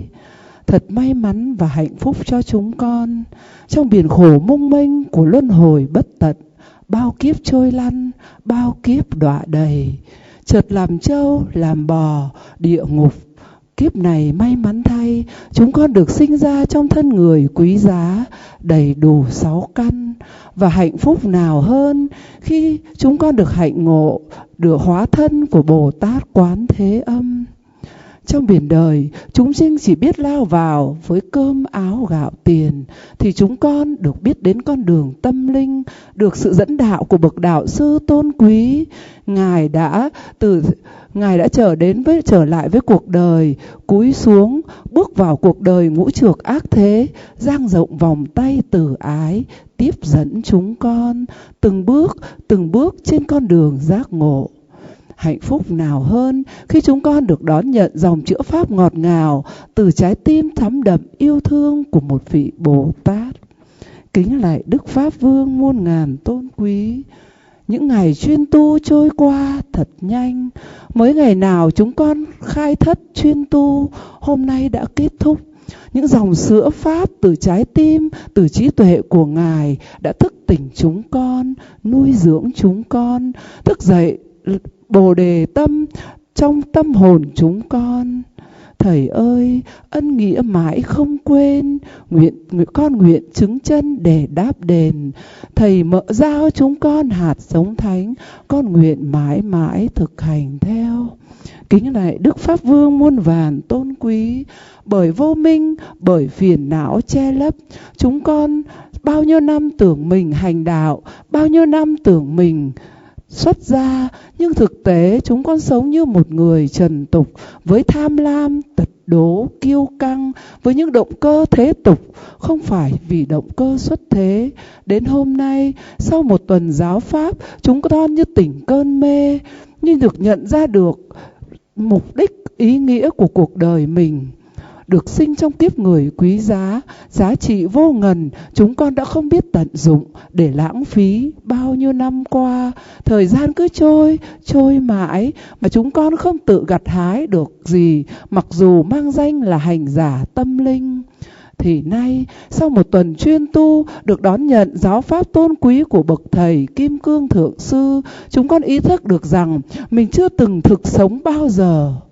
Mình sống mà dường như một tử thi, không ý thức được thực tại tuyệt đối, sống trong sự phân biệt, trong sự tật đố, tham lam, giận ghét. Bởi vậy, Ngài như đã sinh ra cho chúng con lần thứ hai. Lần sinh thứ nhất, cha mẹ sinh cho chúng con thân hình tứ đại. Lần này, Ngài sinh cho chúng con một thân hình mới của giới nguyện, của tâm linh. Và lần sinh này con hy vọng sẽ là lần sinh mãi mãi, sẽ là lần sinh không còn trong luân hồi sinh tử. Chúng con sẽ vĩnh viễn thoát khỏi luân hồi nếu có thể thực hành giáo pháp tôn quý của bậc đạo sư. Kính bạch Đức Pháp Vương, xin gia trì cho chúng con, để cho chúng con có thể biết sống để yêu thương, để chúng con có thể mở rộng lòng mình, đón nhận được tất cả chúng sinh và có thể sống vì mọi người. Xin gia trì cho chúng con tịnh hóa toàn bộ những phiền não, những xúc tình tiêu cực, chuyển hóa thành thực tại tuyệt đối của chính tâm chúng con. Chúng con hiểu rằng mục đích trở lại cuộc đời của Ngài là để cứu độ, để nâng đỡ chúng con trên con đường giải thoát.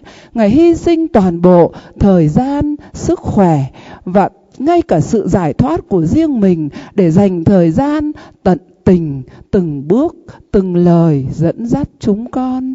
Ôi, tình thương của Ngài bao la quá, như bầu trời rộng lớn, chúng con không thể biết làm sao để đáp đền, chỉ biết nguyện sẽ cố gắng thực hành giáo pháp, cố gắng đem hết khả năng của mình để sống và đem lợi ích đến cho mọi người.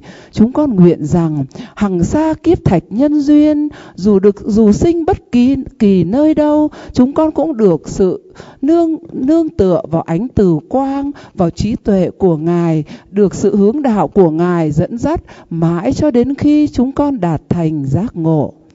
Kính bạch Đức Pháp Vương, xin chứng minh cho tấm lòng thành và chứng minh cho những lời hứa nguyện của chúng con, và xin mãi mãi dõi theo, nâng giấc chúng con từng bước trên con đường giác ngộ. Xin hãy giữ chúng con trong trái tim và tình yêu thương, lòng từ bi của Ngài, bảo hộ dẫn dắt chúng con mãi từ nay cho đến ngày giác ngộ. Kính bạch Đức Nhiếp Chính Vương muôn vàn tôn quý, với lòng từ bi vô tận, Ngài đã tận tình hỗ trợ và trợ giúp cho khóa chuyên tu của chúng con được viên mãn. Giáo pháp của Ngài mưa xuống trong lòng, giúp chúng con nhận ra được căn bản của Tam Thừa, giúp chúng con nhận ra được nền tảng căn bản của giáo pháp chúng con cần thực hành. Với lòng từ bi vô hạn, Ngài đã bớt bao Phật sự đa đoan, Ngài đã bớt bao nhiêu công việc để đến đây trợ giúp cho khóa tu và sách tấn chúng con bằng những lời giáo pháp. Chúng con cũng xin phát nguyện cố gắng trọn vẹn thực hành giáo pháp theo lời Ngài dạy để có thể tự mình tìm được sự bình an sâu thẳm của nội tâm và chia sẻ niềm hạnh phúc ấy đến với tất cả mọi người. Chúng con phát nguyện sẽ cố gắng phát triển, đem hết sức mình để phát triển dòng truyền thừa Drupal được tại Việt Nam một cách hoàn toàn trong sạch, thanh tịnh và viên mãn. Ngưỡng mong quý Ngài gia hộ, chứng minh và gia hộ cho chúng con. Cuối cùng, chúng con xin cầu nguyện Đức Pháp Vương mãi mãi trường thọ trên thế gian để đem dòng sữa Pháp tưới cho những tâm hồn khô cằn của chúng con. Cầu nguyện Đức Nhiếp Chính Vương trường thọ để trợ giúp dẫn dắt cho giáo Pháp truyền thừa Drupal quang vinh mãi phát triển tại Việt Nam cũng như khắp toàn thế giới. Một lần nữa, chúng con xin kính dâng lên Ngài trọn vẹn lòng chí thành, đỉnh lễ tri ân. Nam mô Đại Bi Quán Thế Âm Bồ Tát tác đại chứng minh.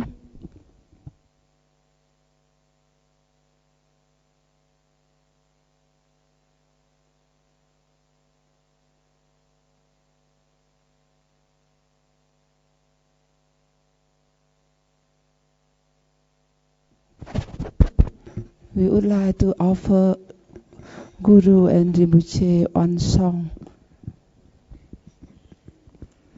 Các Phật tử Drupal Việt Nam xin hát theo nhà chùa nhé. Nam mô Đại Bi Quán Âm Thường Cứu Khổ. Nam mô Đại Từ Quán Âm Hằng Ban Vui. Con xin chắp tay nguyện cầu bậc tôn quý. Con xin chắp tay nguyện cầu Đấng Pháp Vương. Xin dù lòng thương xóa niềm sân hận. Con xin chắp tay nguyện cầu bậc vô ý. Con xin chắp tay nguyện cầu Đấng toàn tri. Thầy là rặng tước sơn ngàn đời tuôn trải. Thầy là cây tình thương bom ngát mọi loài. Con xin chắp tay nguyện Thầy luôn sống mãi. Con xin chắp tay nguyện Thầy sống dài lâu. Thầy là suối từ bi muôn đời tuôn chảy.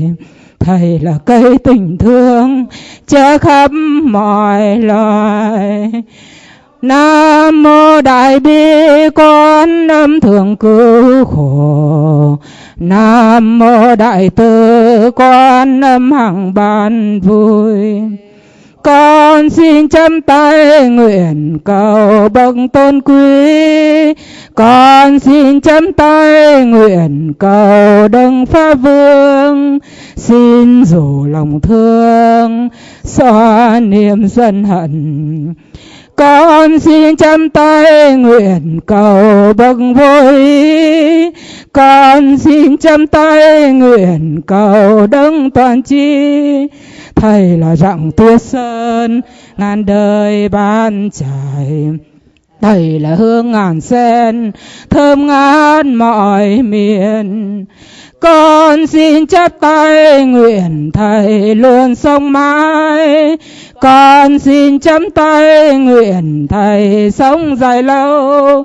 Thầy là suối từ bi muôn đời tuôn chảy. Thầy là cây tình thương che khắp mọi loài. Thầy là suối từ bi muôn đời tuôn chảy. Thầy là cây tình thương che khắp mọi loài. Thầy là suối từ bi muôn đời tuôn chảy. Thầy là cây tình thương che khắp mọi loài.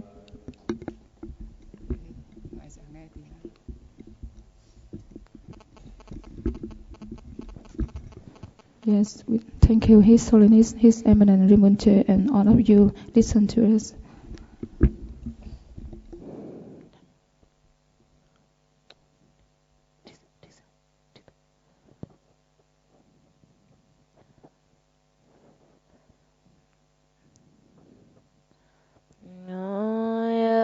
Quân cao đi sinh vô đơn.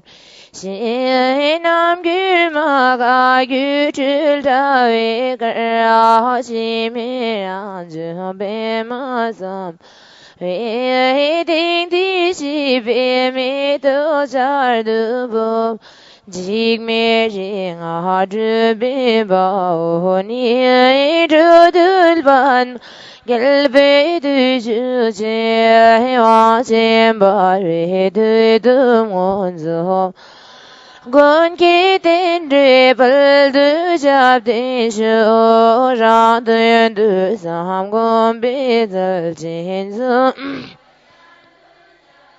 Chiling atangi edil jinam drelam lagu jindu. Shabe galgatin bidashi shugun kyabde shengin budu. Sinam gümaga gücül davi gar çimiran cübe masamba. Medu sardu boyu jingmiring adribe baoni. Rudul ve magel be düzüce. Vacim bari düdüm onzu bagun gidin.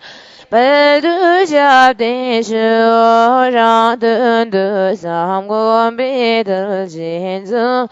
Sindun cizmı çiling atangi edil cinam dröla.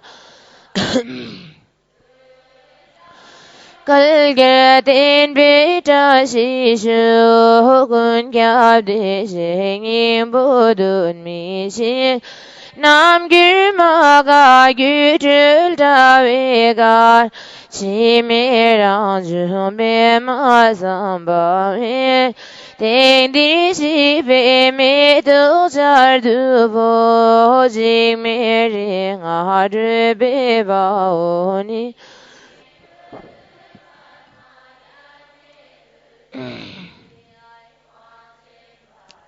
Tudum onzu bagun gidin.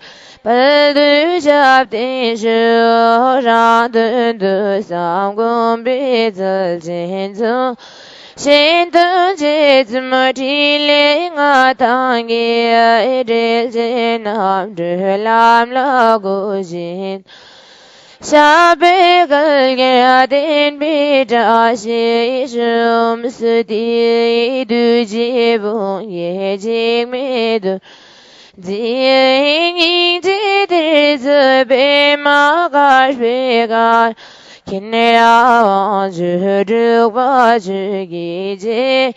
Jobs and that is it to lose so do she bung it.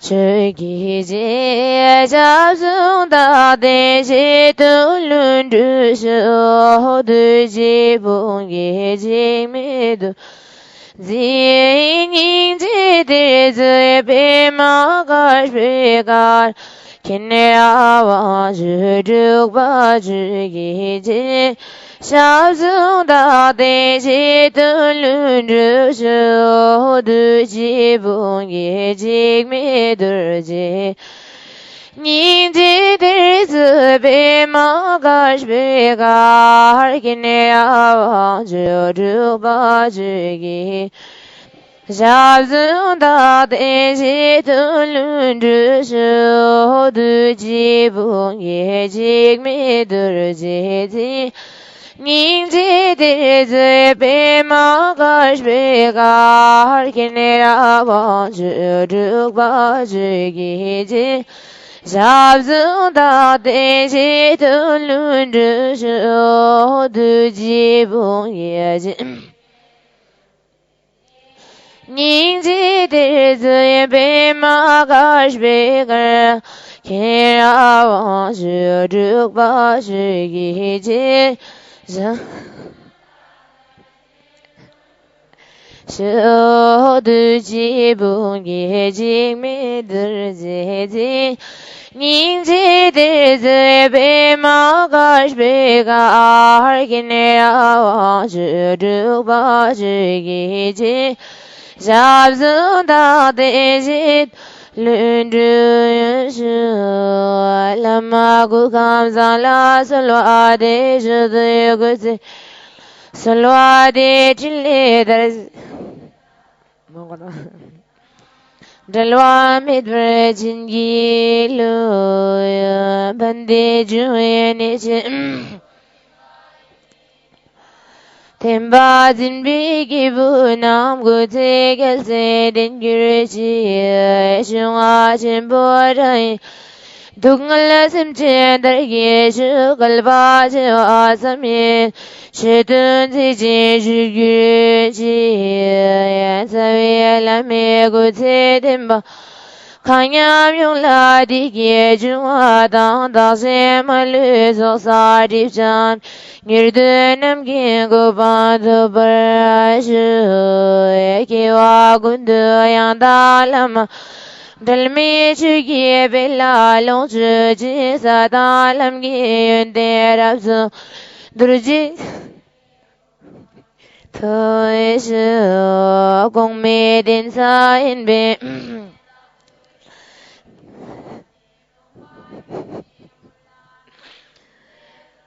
진벌슈 불로 미래는 지르고제 사신대 적사제 드균미제 길라 자시슈 대시에 돈 베여대 바주기수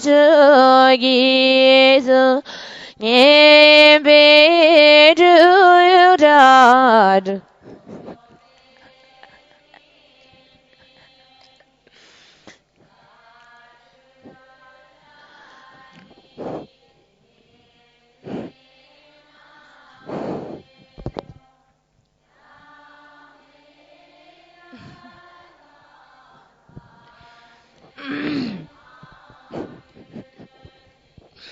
Dom suyem ni nơi ta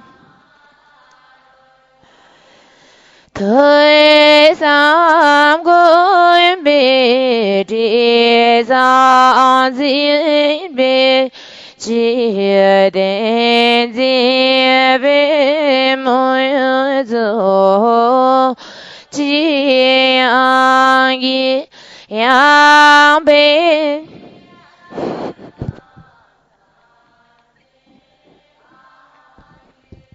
chỉ nghe ta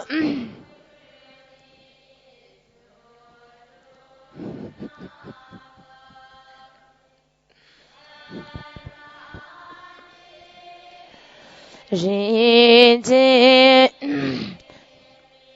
你只个三百三百本家子呀别个干当真刚遇见的些东北的吧这一次你别住着这边今天也是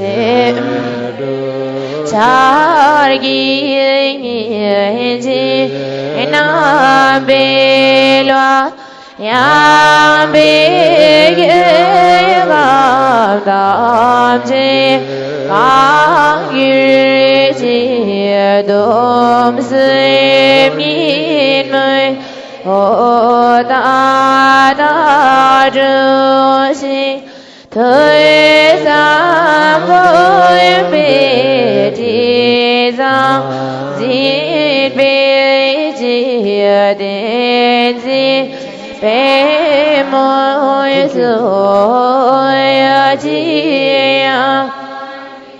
양비게 감담지 강유지행이다 우리 주를 나의 밤 벤당이리지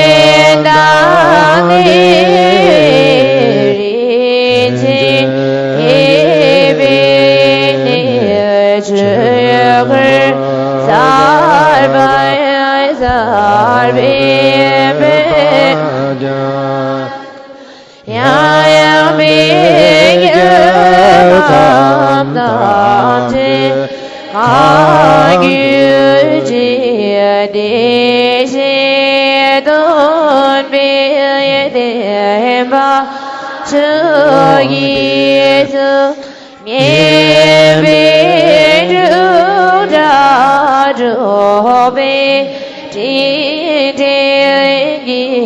세주 자기지남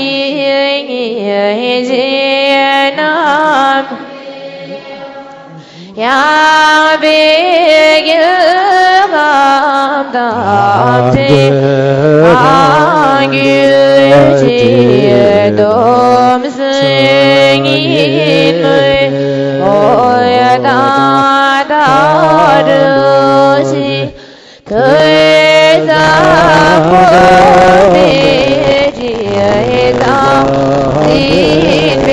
진배지에 된지 배모르도